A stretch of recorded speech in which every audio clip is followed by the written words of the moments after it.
The wind moved gently through the oaks of Mamre, carrying with it the smell of dust and sheep. Isaac grew up in that land knowing he was not an ordinary child. Long before he could understand words like promise or covenant, he could feel their weight in the way his father looked at him, sometimes with joy, sometimes with awe, sometimes with a trembling silence. He was the laughter of old age.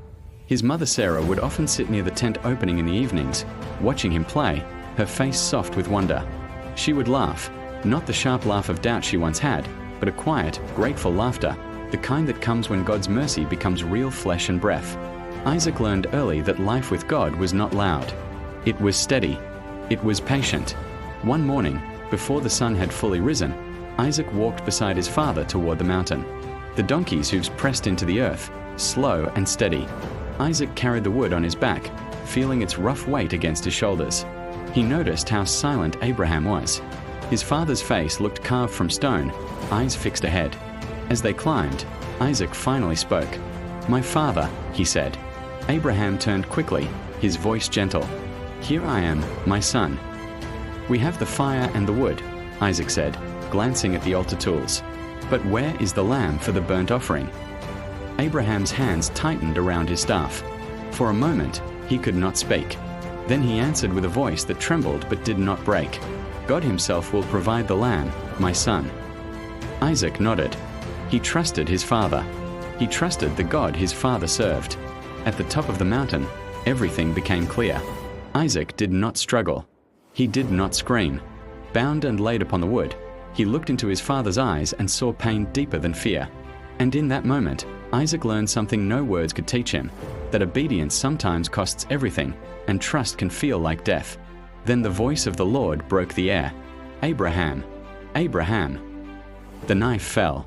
The ram was revealed. Isaac's breath returned to him like a gift reborn. As the sacrifice burned, Isaac watched the smoke rise into the sky and knew his life no longer belonged to himself alone. It belonged to the God who provides. Years passed. Isaac became a man of the fields, not of cities or noise. He loved the quiet places where the land opened wide and the sky felt close. He did not chase greatness. He inherited it. When the time came for marriage, Isaac did not go searching. He trusted. While Abraham's servant journeyed far away, Isaac walked into the fields at evening to meditate. The sun was setting, painting the land gold and crimson. It was there, in prayerful silence, that he lifted his eyes and saw camels approaching. Rebekah descended from her camel, her veil catching the breeze. When Isaac saw her, something settled within him, a peace he had learned to recognize as God's work. She became his wife, and the scripture says simply but beautifully, Isaac loved her. After years of loss and testing, comfort entered his tent. Famine drove Isaac into foreign territory, where fear whispered old dangers. God spoke to him there, not with thunder, but with reassurance. "Do not be afraid," the Lord said. "I am with you." Isaac stayed. He planted, and God blessed him until his fields overflowed and his herds multiplied. Envy followed blessing, as it often does. The Philistines filled his wells with dirt, wells his father had dug with sweat and faith. Isaac could have fought. He could have claimed his rights by force. Instead, he moved. Again and again, he dug new wells. Each time conflict rose, Isaac chose peace. Finally, he dug a well no one contested. He named it Rehoboth, saying, "Now the Lord has made room for us." Isaac's strength was not in conquest. It was in restraint. In his old age, Isaac's eyes grew dim, but his heart still longed to bless. The deception of Jacob wounded him deeply when the truth came to light. His voice shook as he realized the blessing could not be taken back. Yet even then, Isaac bowed to God's greater plan. He did not curse. He did not rage. He trembled, and then he submitted. In that moment, Isaac showed the final mark of his character, humility before a God whose purposes move beyond human control.